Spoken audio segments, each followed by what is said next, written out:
And welcome. Thank you so much for joining me. Today, we are going to be talking about Cambodia. Now, normally on Wednesdays, I talk about true crime in Cambodia, but I thought we'd do something a little different today. And we're going to talk about what it's like to live in Cambodia, some of the customs and things. And if you have any questions, if you're watching me live, please put them in the chat so I can answer them for you right now. But if you're watching it on replay, then use the comment section, and I try to answer everything. So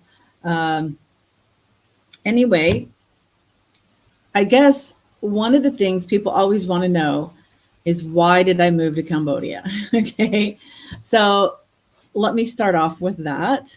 And then we'll get into, I've got like 3 pages of notes of things to tell you about. So why did I move here? Well, there's 2 sides to that question. Like, some people are more interested in, why did I leave the US to anywhere? Hey, Frugal is in the house. Good to see you. And other people want to know, like, specifically, why did I choose Cambodia to move to? So I can say that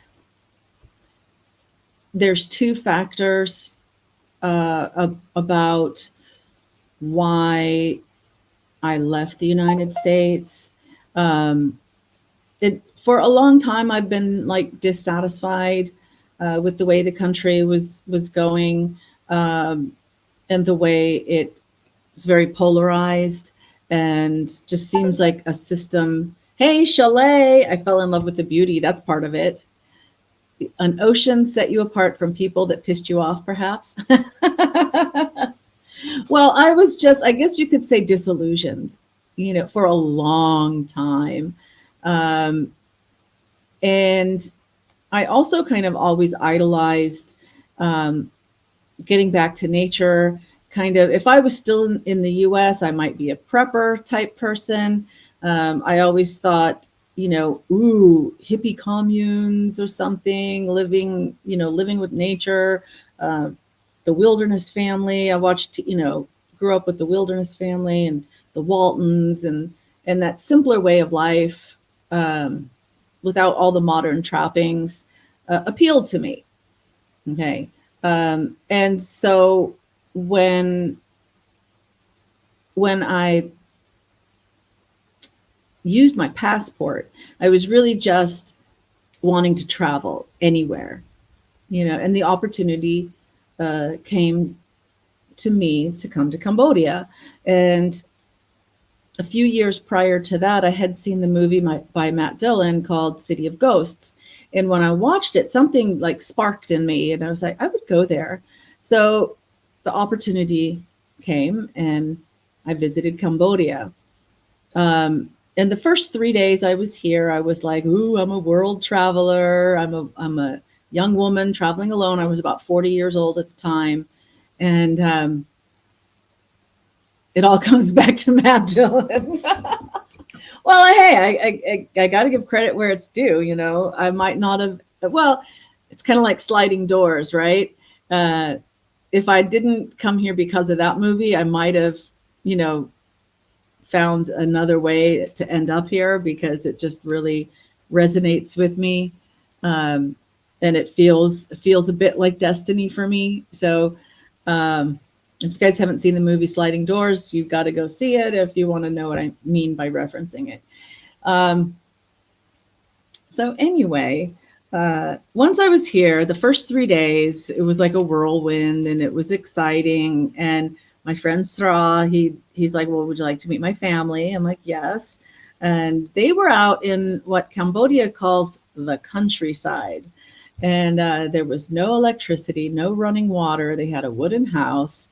They had a squat toilet. So it was a porcelain toilet, but that is, it's set down, so you squat on it, right? And luckily I had been in Thailand, but the first time I saw one, I didn't know how to use it. which it's like so simple, but really I didn't know how, I couldn't figure it out. I had to ask a friend of mine, how do I use this? Mumsy is in the house. They did have a hand pump, like an old fashioned hand pump into a well for water.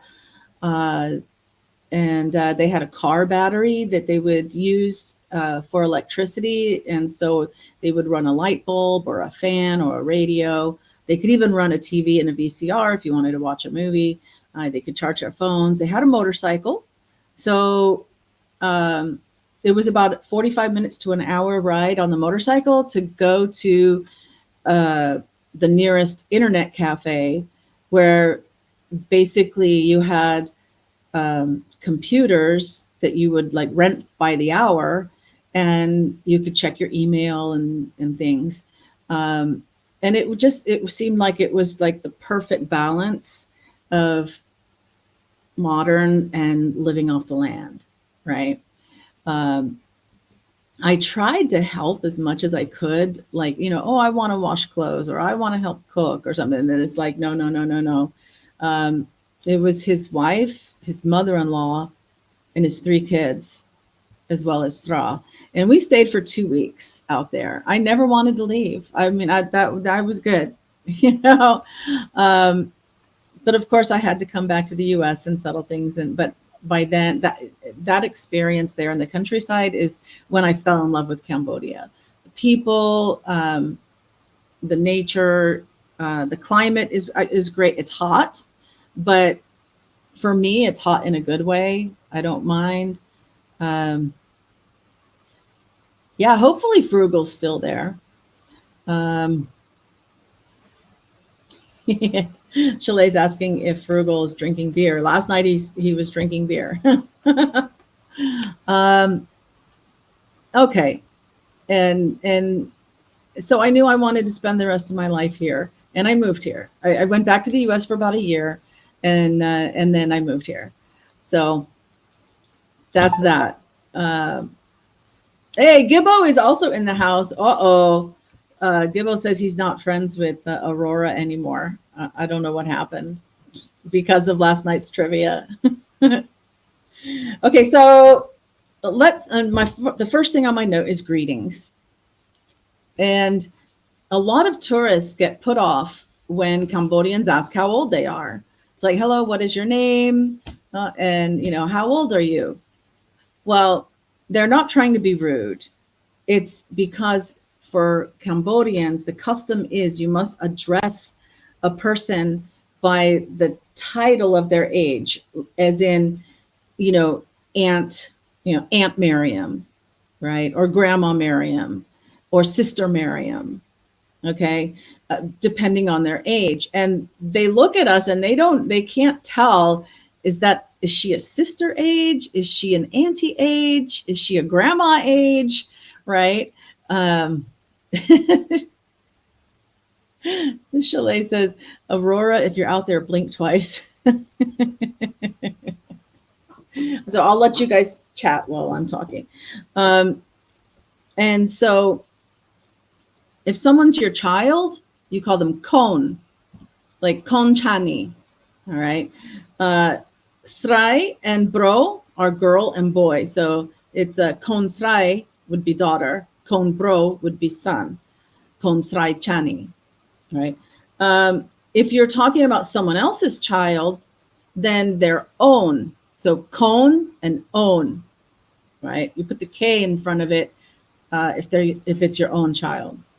And then people that are the same age are Bong. And so Bong Srai, Bong Bro again. And now, once you get above the same age, your peers, then you have different names for male and female. So, for example, an uncle would be Boo. So a lot of the people that are like security guards for parking, everyone will just call Boo. All right. If it's an auntie, they can be either Ming or Om. So I would be Ming Miriam or Om Miriam. Your mother and father, Your father's Pa, so that's easy. And then, but your mother is my, my Maryam. But some people say Mat. And they kind of, there's a K, but you don't really push it out so much. So Mat, Mat, Mat Maryam, right? Now, grandfather is Ta, and grandmother is Ye. So I would be Ye Maryam. Okay. So that's why they ask your age. So don't be offended if they ask. Who's bossy?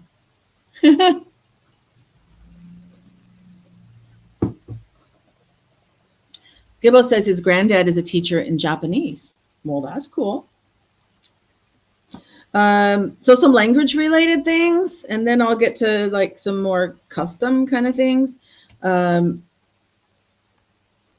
They pronounce every letter. So when they write something like there's a have, I have a cat, Kenyam Mian Chma, right? So Mian, well, they spell it M-E-A-N. And so we look at that, it's mean, right? But they say Mian because they're saying the E and the A, right? And it also, they follow French rules.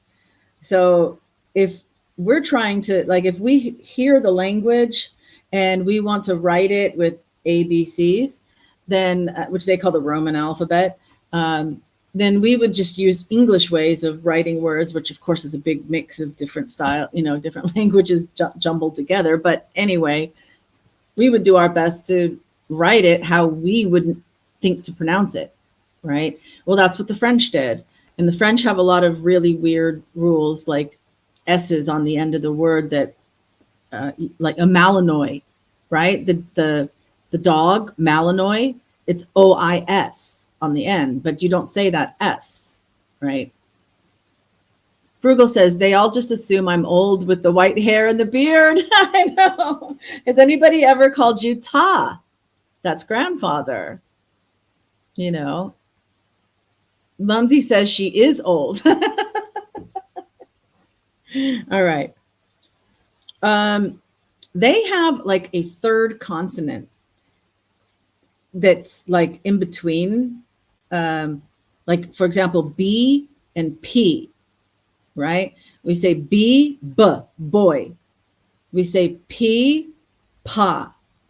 But they've got this like third consonant that's in the middle of, it's not a B, it's not a P. So maybe, well, I don't know, but they have it. So basically, if you're asking a Cambodian how to say something and you think you're saying it right, one of the problems you might be doing is that you're saying a B or a P, and they're trying to get you to say that one that's in the middle. Same thing with D and T.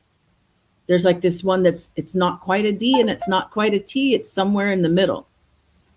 Wa-oi. Okay, Chalet. Oh, Frugal says nobody's called him Ta yet, but you get bong all the time. Oh, that's just brother, sister. I think that the newer generation is just calling everybody bong if they're foreigners, because they don't want to mess up. So, bong has kind of become friend, when literally it means brother or sister. Your dog stepped on a bee. What was that? That was the Johnny Depp Amber Heard trial, right? Oh no. Gibbo's dog stepped on a bee. Did it really though? That would hurt. All right. I'm enjoying some peach herbal tea that Mumsy bought me.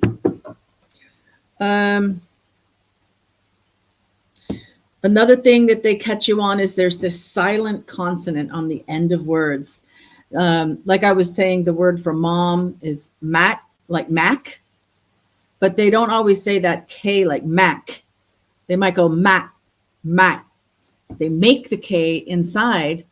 And then, so when they're telling us a word, we don't hear a T or a K on the end because they're not pushing it out. So we don't know they're saying it. So a lot of times if I'm asking someone how to say something and they're having me repeat it, I'm not getting it right, but as far as I can hear, I'm saying it right.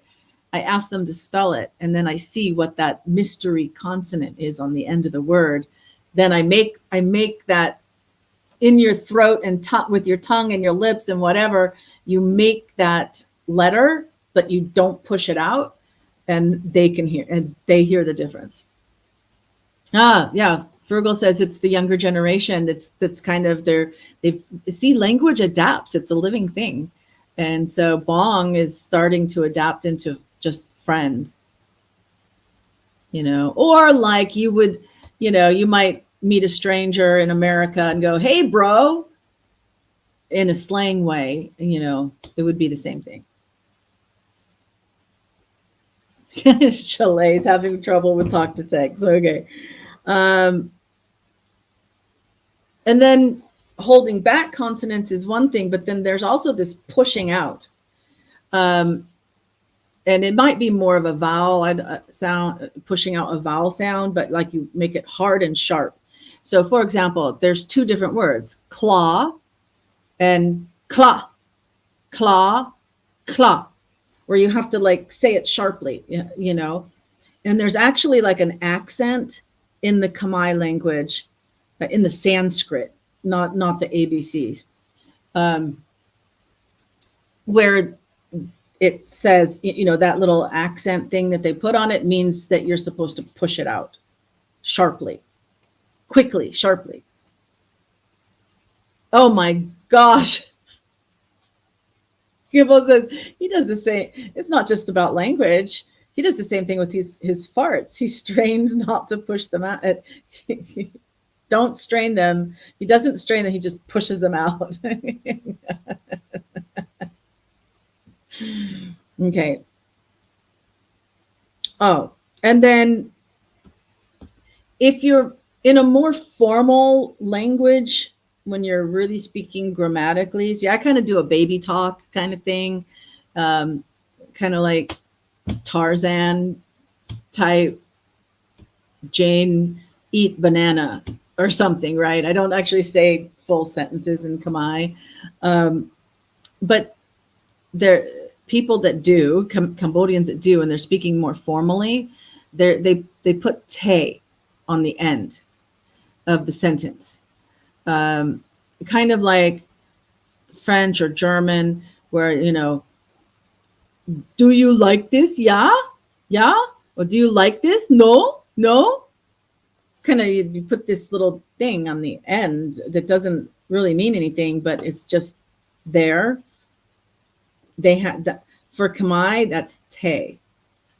And I don't know how to use it, but you hear it a lot. And so a lot of times if someone's telling you to say like a whole sentence, they'll put that te on the end. All right. That's language. Hope it wasn't too boring. Next is healthcare. A lot of people worry and wonder about healthcare. I've been here 18 years. So I've seen a lot of transition with the healthcare. Chalet says, like my grandma saying something and then saying, huh, at the end. Yeah. Okay, same thing, right? So healthcare has a range, all right? There's bad healthcare and there's good healthcare. Good healthcare is available. It's going to cost more, but it's here. And a lot of people feel like if something serious happens, they're going to have to be airlifted to Thailand or Vietnam or Singapore. And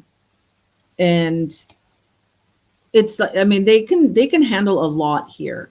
I told you guys about somebody that had a medical emergency. I was with them at the hospital. They lost a lot of blood. They had to have a transfusion. They were in intensive care, and it looked just like any other intensive care in America. Okay. K. Oh, what in Spanish? They put K. Al Murray pub landlord says, yeah, at the end of sentences. There you go. See, I mean, it's a common thing with different people. right? And then in Khmer, is Tay is the thing that they do. All right. Contrast that. Now that was really expensive too, when he was at Kema. All right, Kema Hospital. A lot of times, I'll get care at Sunrise Hospital. It's Japanese, and a lot of the doctors there are Japanese, and they've trained Cambodian doctors under them. So they have really good training. It's really good healthcare, and it's not that expensive. That's where when I tore my ACL, and luckily, for those of you that don't know, it didn't like tear all the way across. It was more like a rip, like this, a vertical rip in it. So I didn't need like surgery to. Oh, Andy's in the house with you from east of Mount Shasta, listening at work. Well, I hope it's entertaining for you. Nothing was told. What was that? Oh, another thing your grandma would say is, I mean to tell you, and that was it. Nothing was told. Okay. Emojis incoming from Andy. So I tore my ACL, and the MRI there was the first time in my life I had an MRI. Let me tell you, I mean, it was kind of scary. It was like, I could understand why. I mean, they tell you, okay, it's going to be like this. They gave me all these like admonitions and preparation for the MRI. But experiencing the MRI was a lot different. I mean, it wasn't my whole body. It was just my knee, but anyway, $200, $200 for an MRI, and I think it was another $70 for the doctor part of it, so there's a lot of affordable healthcare. Now the public run hospital called Calumet, like when I took James, a couple of times James was there, and one time he was in ICU, and ICU was a room with 4 beds where they hooked you up. So there were 4 beds. Everybody has their family around. So you're not like sterile and isolated and sterile and no, there's like 4 beds, all kinds of family all around. And que sera, whatever will be. Yes. That's French. I think. Isn't that French?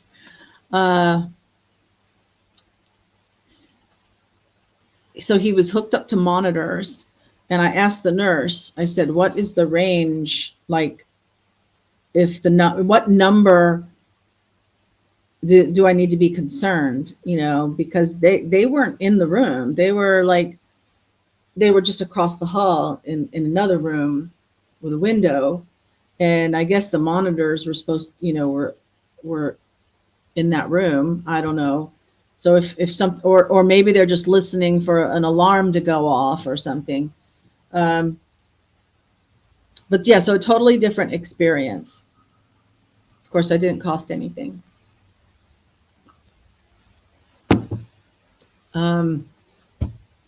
Central Hospital, where my friend Jessa works, is a good level. That's where I went when I had like a touch of bronchitis, and I was in the room for a couple of days. They were giving me like nebulizer treatments, and antibiotics and stuff like that, and that costs about $2,500. They gave me a discount. Maybe it would have been like between $3,000 and $4,000 for like 3 days in the hospital. That includes going to the emergency. They intake you in the emergency room, and then they put you up in a room, and they have nurses and doctors, and so compared to America, though, that would have been like what, 20, 30, 50, $100,000. And so comparatively, it's not that expensive. And I asked her which insurance pays so if anybody's thinking about coming here and they want to know about having insurance, I said, like, which one covers people the best? When a patient's here, you guys don't have any problem getting paid. And she said, the best is AIA. AIA. That's the name of an insurance company out here. And then the second best is Forte. So we'll take that for what it's worth. She said for international insurances, they like dealing with Luma, Henner, and Fetia, Fetia. I've never heard of any of those.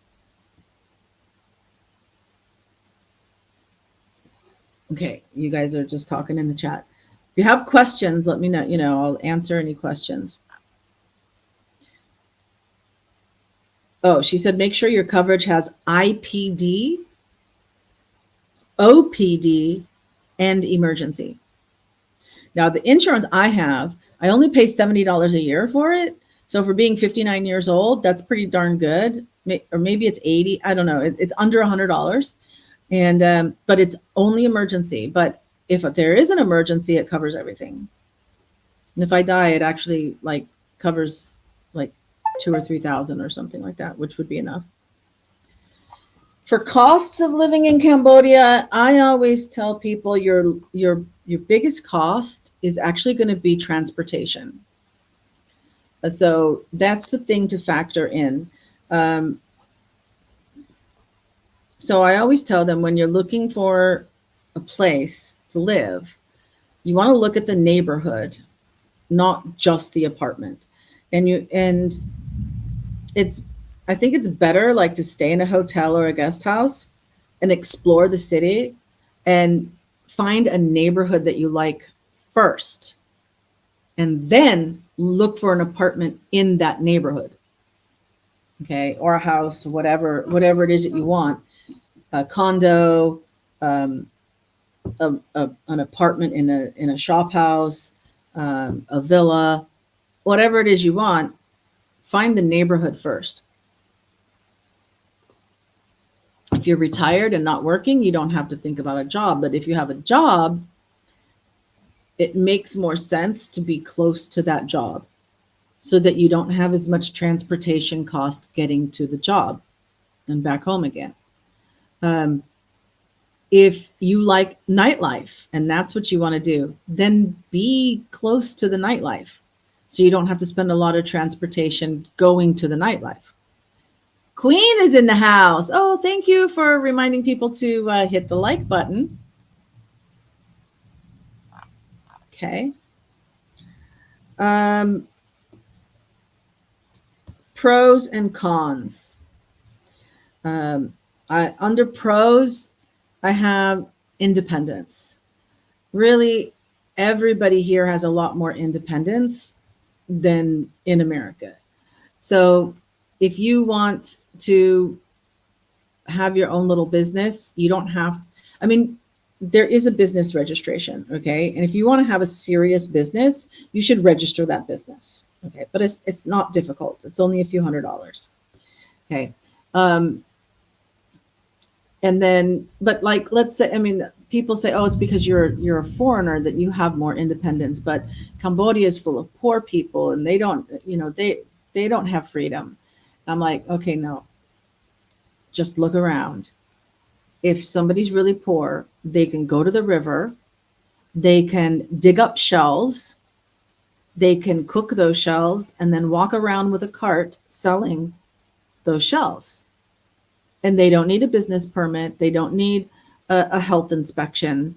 They just do it, for Chani and I, if we go sell food at a booth on Walk Street, we haven't got a booth yet. but hopefully this weekend there'll be a booth available for us. But all we got to do is pay the $10 and we can set up on the table and sell food, you know? So there's a lot of freedom and independence. Even speaking, a lot of people think that, you know, you can't say what you really think, but you can.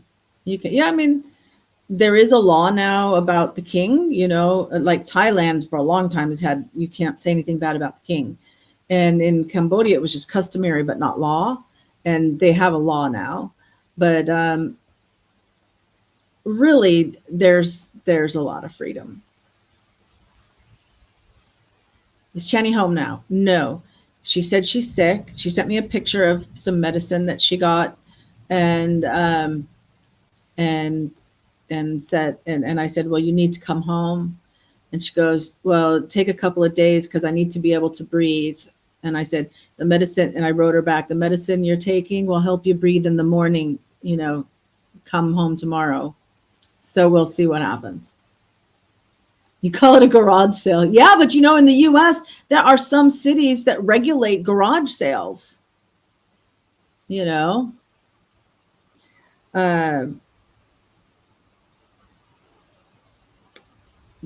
I wrote, whatever you want Cambodia can be. This is so true. If you come to Cambodia thinking it's this poverty, dirty place, you know, you're going to see all the poverty and dirty things. If you come as a sexpat and that's what you want, there's plenty of girly bars. You're going to see that and be part of that scene. If you're more of a hipster nightlife type of person, you're going to find all those clubs and stuff. If you like luxury, there's plenty of shops and 5-star hotels and things like that. You're going to just see that. If you're a business entrepreneur, you're going to come and you're going to see all the business opportunities. If you like charities, you're going to come and you're going to see all these opportunities that you could start a charity. So it's like whatever you want, Cambodia can be. Good, Queen. Yes, keep praying for Channy. Queen's house is a chic boutique with fishing gear. That's great. The smell of fine cuisine. Yeah, there's a lot of street food smells and stuff too. Opportunities, kind of covered that. The weather. I love the weather. I grew up from the time I was 12, spending my summers in Georgia. So I know that southern humidity and southern heat, and I don't think this is anything like that. All right. However, you are closer to the equator, so the sun is stronger. I've noticed, and it took me a while to realize that. And that's why you'll see Cambodians, either they'll wear long sleeves or they'll be in the shade. They don't want to be in the sun. Now, part of that is they want their skin to be as white as possible, but that's another thing. Mumsy says she hopes Channy can feel better soon and make it back safely. Yeah, me too. Queen says she wishes she could put a store and eatery here and she would call it Queen's Shop and Eat. Well, with all the shorts that you show us, you know, I think you'd have a lot of great things to sell and people would love eating there. And let me mention that Queen and Chalet and I'll Be Frank, which is Gibbo, and Frugal all have channels and they are in the description. So you can find them and go check them out. Queen's Chic Boutique and Eatery. Yeah, so, and I can hear rain right now. And when it's rainy season, we don't get storms like in the United States where it'll blow through for a day or 2 days or 3 days, like nonstop. What we get are these monsoon rains that are like 1 or 2 hours, sometimes only 30 minutes, and then it's done. And rarely do we have a rain that is going to last 3 or 4 or even 5 hours. It does happen, but it's really rare. Maybe 3 times in a year, you'll get something long lasting like that. And I'm distracted by your chat. And with that, there's not really any natural disasters here. Okay.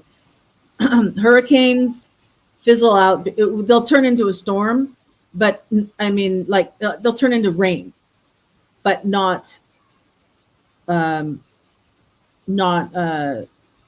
don't get hit by the force of it. Vietnam will get hit, but it dissipates by the time it gets to us. And then volcanoes, no. Earthquakes, no. There's no plates for earthquakes, so they're not going to happen. I mean, you'd have to have a really, really, really big one on the nearest plate for us to even feel it at all.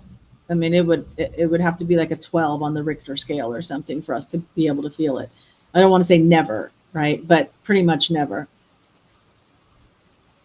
Floods. So here's the thing about floods. There are no flash floods. All right. In fact, even Phnom Penh, if it rains hard, fast, the streets will flood. But that's because trash will block the sewer drainage. And yeah. And then people wait for it to go down. Chani, where she's at, was and the area was flooded, and she had to get, part of her trip to her father's house was in a small boat, a wooden, like a canoe, kind of like a canoe. All right. So, but it's like the water rises slowly, so it's happening. You have time to move if you need to. But a lot of people, they don't want to, because they know if they get rescued, they get free food and things like this. So I think they hang out a little longer than they need to. Because the government does have a really good response team. I think they use the military to respond. So it's no earthquakes, no hurricanes, no volcanoes, no snowstorms. Are there laws for not sending your kids to school? Good question. I don't know if it's a law. I don't think it's a law. It's more like there's policy, and the government tries to do things to encourage attendance at school through like the end of high school. But there is a high dropout rate where people will go to work with the family, whether that's farming or some kind of business. A lot of times parents that are working will take their children with them to work because there's not really a child care system. And then if they're like, it was really big at the brick factories, because they just had like these big ovens and that they would bake bricks in, so when I say brick factory, I don't mean like we would think a modern factory. This was like an old fashioned factory. And they would take their kids with them. And so the kids would be helping. And so the government did try get involved with that. That it was the child labor, but not child labor law, just child labor. Yeah, but it's more like families working together. So for example, if you're getting paid by the brick, you got mom and dad can produce so much, but then if they got the kids helping, they're producing more, right?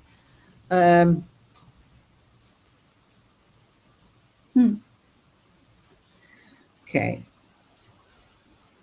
Yeah, lightning though is probably the one big problem. So I'm always, I mean, there's than 50 people, almost 50 people, 40 something people have died by lightning so far this year. And I mean, I know a lot of science about lightning, but I don't know. I think there's something different here where it's like there's some more spontaneous lightning that you don't expect. Obviously, a thunderstorm has lightning, but there's some times where, you know, it may look like there's rain, you know, it's overcast, it's not direct sun, but it's not raining. The rain's further away. It hasn't got to you yet. And like the lightning, you know, I think that's why sometimes why people get hit by lightning. But we read one a couple of weeks ago where the boy and his father, they just kept farming. Even, you know, the rain started, the storm started, and there was rain, and they just kept farming, and the boy got killed by lightning. Somebody's hangry. Queen says, I've had jobs and worked as soon as I was able, and also was part of quick builds, etc. You know. Okay, you guys are talking about dinner. Some of the cons, the lack of education, it really shows. So even the kids that do go to school, they're not getting the same like well-rounded education, at least that I grew up with. I mean, like America's education system now, I don't know. I mean, there's a lot of talk about that. Maybe it's not as good as it used to be. But it's definitely, I mean, they teach how to read, how to write, you know, basics like that, some math, some science, some history, some geography, whatever. But like if you're in a restaurant and people, you know, and your waitress, they haven't had an education, there's just like, I don't know, simple, basic things that we think of as common sense that they don't have. And also a certain amount of logical thinking, you know, in the order to do things. Like, oh, okay, well, if this is the result I want, then I should do this step and then this step and then this step. And then I get the result. And they might do this and then have to like go back and do this and then go over here and do this.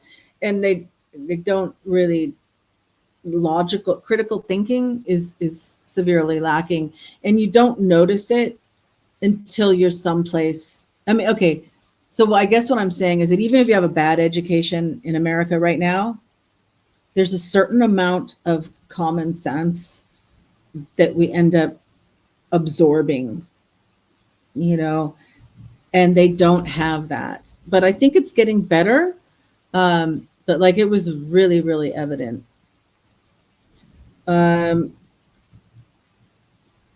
If they don't understand, if Cambodians don't understand something that you're asking or that you're saying, they'll just say yes to be polite. They just say yes. So then, like, do you have a soda? Yes. And then they leave and you think they're getting you a soda. And then they come back and where there's no soda, and because they didn't know what you meant. Oh, for example, ketchup. For a long, I mean, the British say tomato sauce. Okay, so a lot of Europeans say tomato sauce for ketchup. Okay, chili sauce, tomato sauce. It makes sense, all right? Whereas in America, a bolognese sauce or a marinara sauce is tomato sauce for us. Some people are busy just trying to survive in life. Absolutely. Street smarts versus book smarts. Yes. Oh, Gibbo says he says red sauce instead of tomato sauce. So if I'm asking for ketchup and they don't know what ketchup is, they've been trained to understand tomato sauce, then, and they just say, yes, you know, I'd like some ketchup. Yes. And then they walk away and they didn't understand you at all. And then they come back and, you ask them again or whatever. Some people can get really angry and frustrated. And so you just have to be aware of that. But that's a con, that they're always saying yes. Like, do you understand? Yes. And they have no clue. Things move slower, so don't expect things to happen fast. And this is all Western countries, in modern Western countries, that we think, we do things fast, we expect things to be done fast, and things just move slower here. Their saying is step by step. So as long as you got a step, and then another step, and then another step, you're moving in the right direction slowly, but you're gonna get there. Tomato sauce here is the Italian kind. Oh, so Canada is like America for that. And the chili sauce is hot and Asian here in Canada.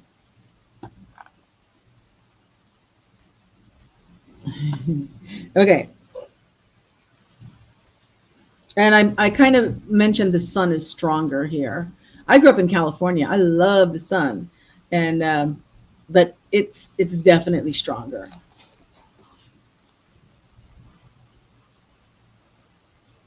Education. People today are told by those who remember that they lost everything material during the Khmer Rouge, but education can't be taken from you. Okay, so that's one thing. That's one reason why education is a very serious priority here in Cambodia, at least the appearance of education.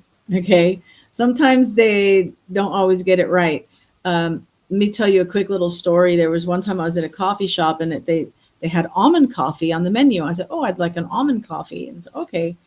And they bring me a coffee and I'm not tasting any almond. I'm like, "Oh, gee, I guess they didn't put very much syrup in it."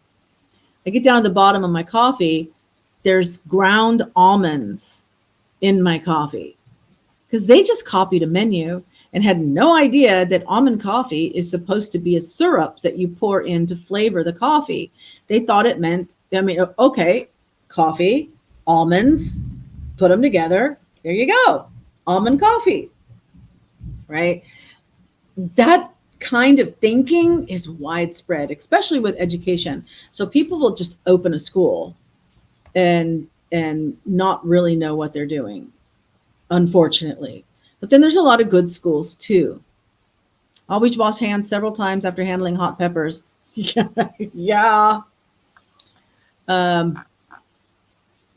So, but they do, the older generation is really pushing education on the younger generation.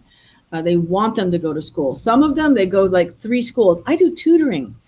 These kids have full-time school.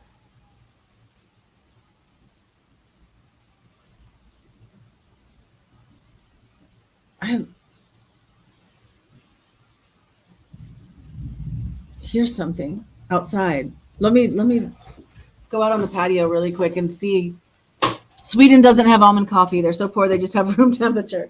Hold on just a second. You guys keep chatting.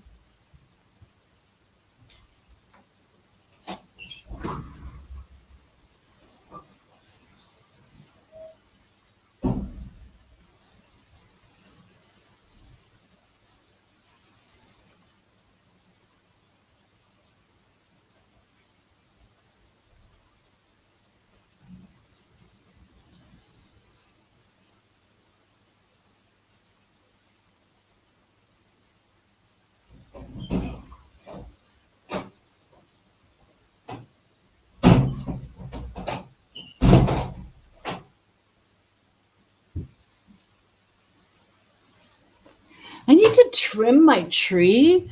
I've got 3 big mango trees right off my patio, and they're so full. I need to like trim a little peephole through the trees. There's somebody yelling down the street somewhere, but not constantly. I heard it and I went out and I didn't hear it, but then I heard a little bit. So I don't know what they're yelling about, but it doesn't seem to be too big of an emergency. You can make a hot drink out of acorns. Yeah, they're and also chicory. Chicory might be kind of, is that a type of acorn? But acorns, you gotta be careful. You gotta there's a way you gotta process them because they have the tannin in them.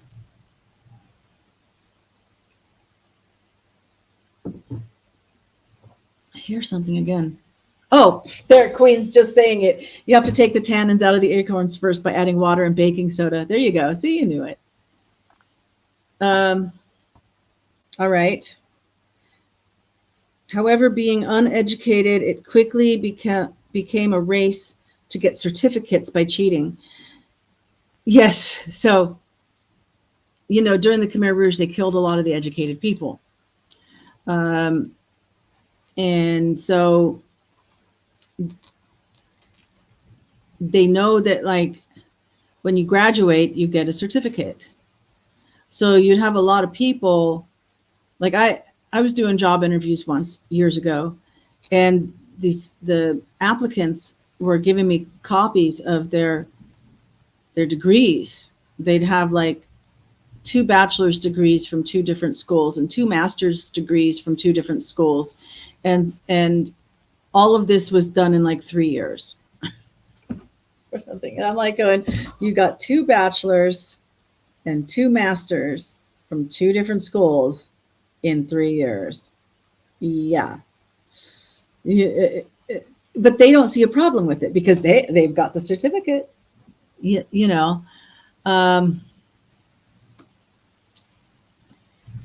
So hopefully that's good. I think people, I mean, I think that's changing. I think the attitude is changing. They're starting to realize that they really actually need to learn something, that they thought it would work, and maybe it did work a little bit, but it's not working anymore. So people like me were like, no, right? So they're learning, oh, well, but I have the certificate. It's like, no, but you don't have the education, How dare you? The fish and the ants. There's an old folklore about the fish and the ants. The first time I heard it, I thought, oh, that sounds like so balanced, like scales. It's like, oh, that's so nice. And then I started thinking about it and going, maybe it's not so nice. So here's the story. It's a saying. When the water is high, the fish eat the ants. But when the water is low, the ants eat the fish. Okay. Has a nice ring to it, right? But somebody's always eating somebody else. All right. So you would think, and here's how it plays out. You would think that people riding motorcycles that get cut off by cars would think when they get a car, when they move up and now they're in a car, they would go, well, I'm going to be kind because I remember what it's like to be that motorcycle and the car's almost running me off the road. So I'm going to be kind and I'm not going to be like that. No, the attitude is now it's my turn. And that's how it plays out. That's just one example across life because of that saying. Now it's my turn. So I get to be the jerk now, and that's not right. So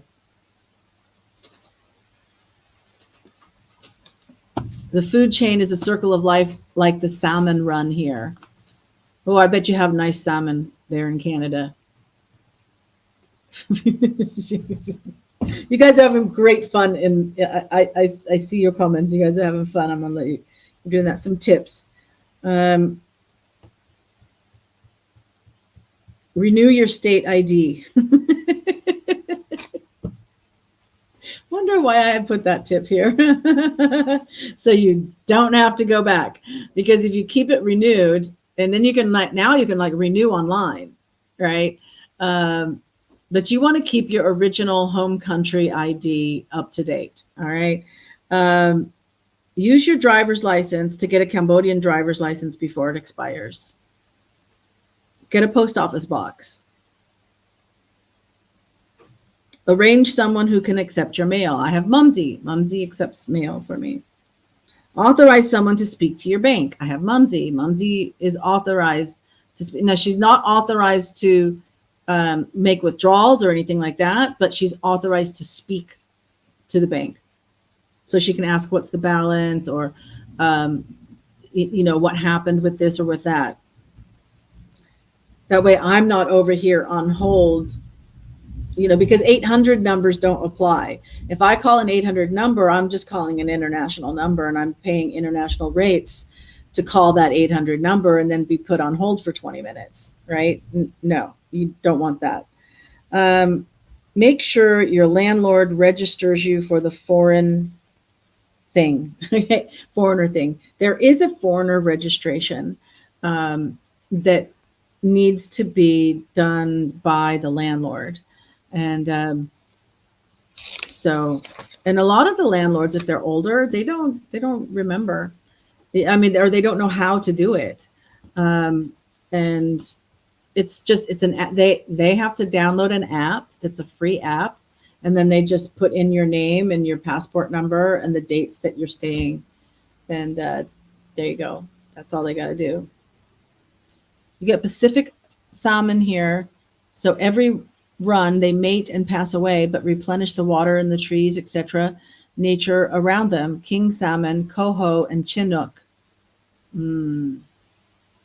Please don't talk about phones. Sweden doesn't know about them. So that's all my notes. I mean, there's a million things I could talk about with Cambodia and life here. Oh, it's 1 hour. Look at that. Isn't Greta in Israel? Isn't she in jail in Israel right now? She's from Sweden, but or is she from Denmark? Is she from Sweden? I'm not even sure which. Like, she's from Scandinavia somewhere, right? I'm not exactly sure. I always thought Scandinavia was just the three fingers, like Norway, Finland, and Sweden, but it also includes Denmark, I guess. I don't know. Okay, thank you, Aurora. She's from Sweden. But yeah, I think right now she's complaining about the Israeli prison. I wonder if they let her out with that peace deal. They're supposed to let all the prisoners out, right? I wonder if they let Greta out. I'm going to look it up. Is Greta still in Israel? Okay, let's see. October 4th.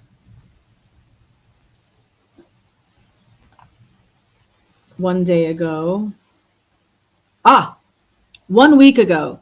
Greta Thunberg to be deported from Israel on Monday on a flight to Athens. Well, there you go.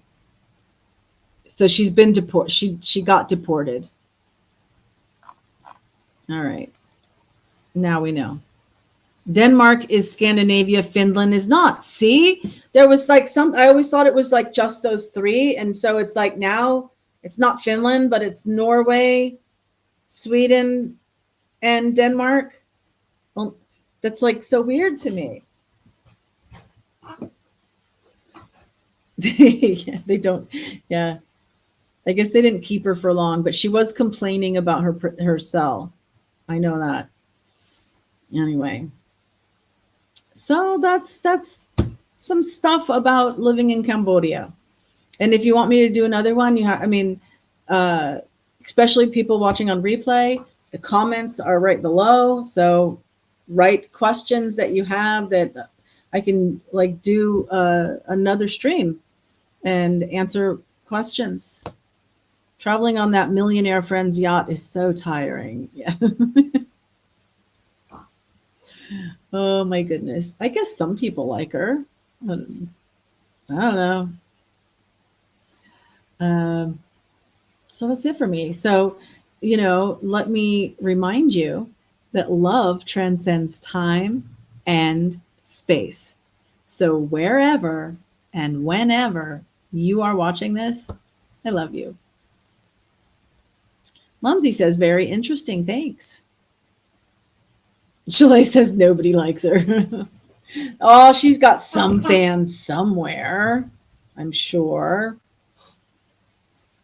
Not really me, but I don't know. Everybody's got their place. She's a paid actor. Yeah. I'll tell you somebody I get bad vibes from, and that's Erica Kirk. I'm not feeling it with her. I don't know. Oh, you got to go pick up the little man. Okay, Chalet. Yeah, George Soros, Bill Gates, stuff. There's baby jumping on my back. Hi, baby. You want to say hello? There's baby. Gibbo, you're funny. Alrighty, guys. So tomorrow we'll do Gen X trivia, the general trivia, and have lots of fun. So everybody have a great day. Hope you're not buying all the conspiracy theorists. I'm not even watching. I'm not feeling Candace either. I don't know. It just seems like it's all messed up. Stuff's really messed up. I think that Charlie Kirk was probably doing a lot of good with his opening dialogue, but we'll have to see what happens. Why are you mad at a widow? Oh, a cat coffee cup. Yeah, isn't that nice? And then like the handle is the tail. I'm not mad at her. I'm just saying she seems a little creepy to me. Her, I don't know, her eyes or something. So something seems weird, but anyway, have a great day. Yeah. Yeah. So until next time, catch you later. Yeah. Pray for everybody. We all need prayers, especially